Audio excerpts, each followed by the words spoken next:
جب تک دین کے اندر عقلانیت کو آپ داخل نہیں کریں گے.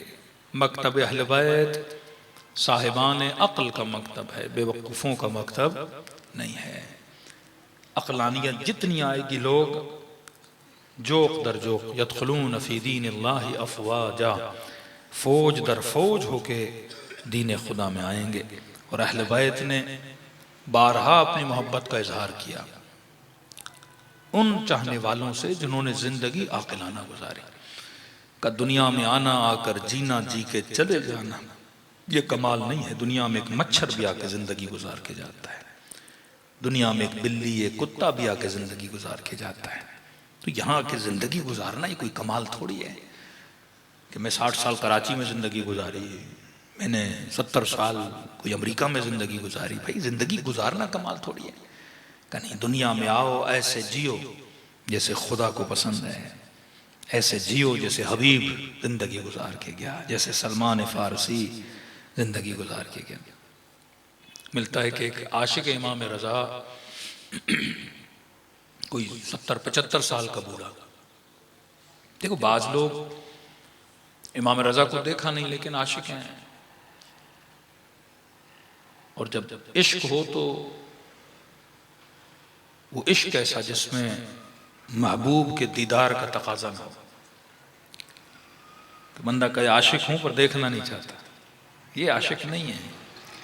عاشق خدا ہو نور خدا کو نہ دیکھنا چاہے، عاشق امیر المومنین ہو پر علی کو دیکھنا نہ چاہے، عاشق فرزند زہرا ہو اور اسے دیکھنا نہ چاہے. تو عشق تڑپ پیدا کرتا ہے، ملاقات کی تڑپ پیدا کرتا ہے، اور جتنا بڑھتا ہے اتنا فراق کا درد بڑھتا جاتا ہے. تو اس بوڑھے کو پتا چلا کہ امام رضا سرزمین طوس جس کو آج مشہد بولا جاتا ہے وہاں آئے ہیں. مشہد دراصل کیونکہ شہادت ہوئی تو شہادت گاہ کو مشہد بولا جاتا ہے، جس جگہ کوئی شہید ہو. تو نیشاپور سے یہ پیدل سفر کر کے 70-75 سال کا بوڑھا کہ کچھ بھی کر کے میں پہنچوں مشہد، اور تاکہ امام رضا کی مجھے کیا ہو زیارت نصیب ہو. اب کہتا ہے جب پہنچا تو ہلکی ہلکی صبح ہوئی، جو نماز پڑھنی تھی. اس کے بعد اس نے کہا کہ امام سے جا کے ملاقات کروں گا، لیکن اب اتنا پیدل سفر کیا، چند دن کا سفر، تو جسم میلا ہو گیا، کپڑے مٹی والے ہو گئے. اس نے کہا کوئی صاف ستھرا لباس پہنوں کہ جب آپ زیارت پہ جاتے ہیں تو مستحبات میں ہے نا کہ بہترین پوشاک، سفید پوشاک، نظیف مطہر پوشاک پہنو، غسل زیارت کرو، وضو کرو، ادب کے ساتھ جاؤ، عطر لگاؤ، جیسے انسان کسی مہمان سے ملنے کے لیے جاتا ہے. یہی کیفیت نماز میں ہے کہ جب مصلی عبادت پہ جاؤ تو صاف ستھرے ہو کے کنگھی کر کے ایسے جیسے کسی کے ساتھ ملنے جا رہا ہو. خوشبو ویسے ہی انسان کے وجود میں تراوت پیدا کرتی ہے. روح کی غذا ہے خوشبو، یہ ذہن میں رکھیں.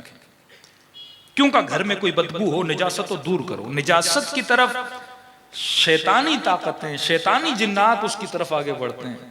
جس گھر میں کونے میں کوئی نجاست ہو، میلے کپڑے پڑے ہوں، میڑی چادر پڑی ہو، جسم گندا ہو، جسم کی صفائی نہ ہو، تو وہاں پہ منحوس جو مخلوق ہے وہ آ جاتی ہے، جمع ہو جاتی ہے. لیکن جس گھر میں خوشبو ہو، جس طرح امام رضا فرماتی ہیں گھروں میں ہر مل کا دھواں دیا کرو نا، ہر شب جمعہ یا ہفتے میں ایک بار یا جب مغرب ہو تو دھواں. تو اس دھوئیں سے جو اللہ کی اچھی مخلوق ہے وہ اٹریکٹ ہوتی ہیں. فرشتے اس جگہ پہ جاتے ہی نہیں جہاں بدبو ہے، مطلب واش روم میں، گندگی میں، اس جگہ پہ وہ آتے ہی نہیں، ان کا نزول ہی نہیں ہوتا. یہ عالم عالم مجاز ہے، مرنے کے بعد عالم عالم حقیقت ہے. وہاں بندہ لاکھ کہے کہ میں اہل بیت کے قریب ہو جاؤں، نہیں ہو سکتے. اس عالم حقیقت میں جب تک تمہارا وجود نورانی نہیں، آپ نور کے قریب نہیں جا سکتے. اگر میرے اندر ظلمت ہے تو ظلمت مجھے کھینچے گی اپنی طرف، اگر میں نور ہوں تو نور کھینچے گا مجھے اپنی طرف، کیونکہ وہ عالم حقیقت ہے. آیت الکرسی، اللہ ولی الذین آمنوا یخرجہم من الظلمات الی النور. اگر یہ نور ہوگا تو خدا اسے ظلمتوں سے کھینچ کے نور کی طرف لائے گا. اولیاء الطاغوت یخرجونہم من النور الی الظلمات، جو اولیاء الطاغوت ہیں انہیں نور سے نکال کے ظلمتوں میں لے آتے ہیں. اگر دل پہ سیاہی آ گئی، یہ کیوں کہ جب گناہ کرتے ہو تو یہ کالا نقطہ کیا ہے؟ ظلمت کا نقطہ ہے. اور یہ نقطے بڑھتے جاتے ہیں، آٹومیٹیکلی ظلمت آپ کو اپنی طرف کھینچتی ہے. اور دل جیسے جیسے نورانی ہوتا جاتا ہے چاہو نہ چاہو نور کی طرف کھنچتے ہوئے جاؤ گے. تبھی فرمایا کہ طاہر رہو، مطہر رہو، پاک رکھو جسم کو، لباس کو، گھر کو. خوشبو گھر میں ہوگی تو اچھی مخلوق، بدبو گھر میں ہوگی تو گندی مخلوق آپ کے گھر کے اندر جمع ہو جائے گی. یہ ساری تفصیلات اہل بیت نے بتائی. یہ بوڑھا کہتا ہے جب میں پہنچا تو دیکھا جسم میلا ہو چکا، کپڑے میلے ہو چکے، مٹی بدن پہ آ چکی. عالم مجاز ہے، جا تو سکتا تھا امام رضا کے قریب، لیکن کہا نہیں، مجاز کو حقیقت میں بدلوں، پہلے اپنے وجود کو پاک کرو. تو پہلے زمانے میں ہوٹلوں میں، رہائش گاہوں میں حمام نہیں ہوتے تھے. حمام آئے عمومی بولتے تھے، لوگ باہر جا کے نہاتے تھے. جیسے اسی پاکستان میں پہلے واش روم گھر میں نہیں ہوتے تھے، لوگ کھیتوں میں باہر جاتے تھے. عیب مانا جاتا تھا گھر کے اندر نجاست خانہ بنایا جائے، تو کہتے ہیں باہر چلا گیا نہانے کے لیے. حمام عمومی ایران میں رواج ہے کہ جب آج بھی ہے، وہ کیسا بولتے ہیں اس کو، لیف، جو کمر تک ہاتھ نہیں پہنچتا تو ایک کپڑا ہوتا ہے وہ کمر پہ لگاتے ہیں. تو کہتا ہے میں پورا نہا رہا تھا، بوڑھا آدمی، بدن کو صاف کیا، اب ہاتھ کانپ رہے ہیں اور میرا ہاتھ میری کمر تک نہیں پہنچ رہا، تو کیا کروں؟ کہ آہستہ آہستہ روشنی ہونے لگی اور لوگ اس حمام کے اندر آہستہ آہستہ داخل ہونے لگے. اتنے میں نے دیکھا میرے پیچھے خوبصورت سا چہرہ ہے، جوان ہے، وہ نہا رہا ہے. تو میں نے کہا جوان، اگر زحمت نہ ہو، میں آج کائنات کے اپنے سب سے بڑے محبوب سے ملنے آیا ہوں، ملاقات کے لیے آیا ہوں، اور میرا دل نہیں کرتا کہ میں نے اپنی روح کو ہمیشہ پاک رکھا. اب دل ہے کہ بدن کے ساتھ جب اس کی خدمت میں جاؤں تو بدن بھی صاف ستھرا ہو. مرنے کے بعد غسل میت دیا جاتا ہے، بدن کو صاف کیا جاتا ہے نا.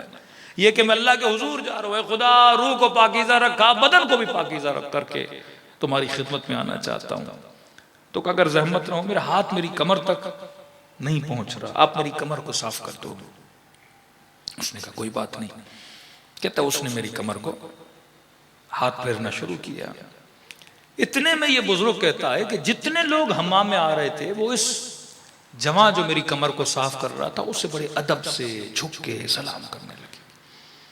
میں نے کہا ہوگا کوئی معزز آدمی ہے. دوسرے نے سلام کیا، تیسرے نے سلام کیا، چوتھے نے سلام کیا، پانچویں نے سلام کیا. کہتا اب میرے دل میں گھبراہٹ پیدا ہونا شروع ہو گئی. ارے کہیں ایسا تو نہیں تم نے کسی بڑے شخصیت کو، کوئی وزیر ہو، کوئی بڑا آدمی ہو، اور توہین ہے اس کی خدمت میں کہ تم نے اسے بول دیا میری پیٹھ کو صاف کرو. کہتا اب یہ لوگ آتے جا رہے تھے، سلام کر رہے تھے، پھر اپنے کاموں میں مشغول، پھر نہانا شروع کر رہے تھے. میں نے کسی سے جو میرے ساتھ بیٹھا تھا آہستہ میں نے کہا یہ جو میری کمر کو صاف کر رہا ہے یہ کون ہے؟ کہا تجھے نہیں پتا؟ کہا نہیں، میں آج آیا ہوں اپنے مولا کی ملاقات کے لیے، بڑی دور سے سفر کر کے آیا ہوں کہ امام رضا کے پاس جانا ہے. میں نے کہا نہا لوں، صاف ستھرا لباس پہنوں، پھر جاؤں مولا کی ملاقات کے لیے. کہا کون ہے؟ کہا بندے خدا یہی امام رضا تو ہے. تجھے نہیں پتا امام سے کمر صاف کروا رہے ہو؟ کہتا بوڑھا سن کے شوق لگا اس کو، فوراً مڑا مولا کے قدموں پہ گرا. کہ مولا واللہ مجھے نہیں پتا تھا کہ آپ امام ہیں. مولا میں نے دیکھا ہی نہیں تھا آپ کو کبھی. مولا یہ بدن کو صاف آپ کے لیے کر رہا ہوں. مولا معافی، مولا معذرت، مولا گستاخی ہو گئی آپ کی خدمت میں نے نہیں پہچانا. کہتا یہ کہا تو اتنے رعوف لقب ہے امام کا نا، مہربان. کہتا اتنے مہربانہ انداز میں مجھے کہا کہ اے بوڑھے، اے میرے زائر، جب تم اتنا لمبا سفر کر کے پیدل میری زیارت کو آ سکتے ہو، کیا میں اپنے زائر کی پیٹھ کو بھی صاف نہیں کر سکتا؟ کہ مجھے مجبور کیا کہ بیٹھ اور مجھے پوری کمر کو صاف کرنے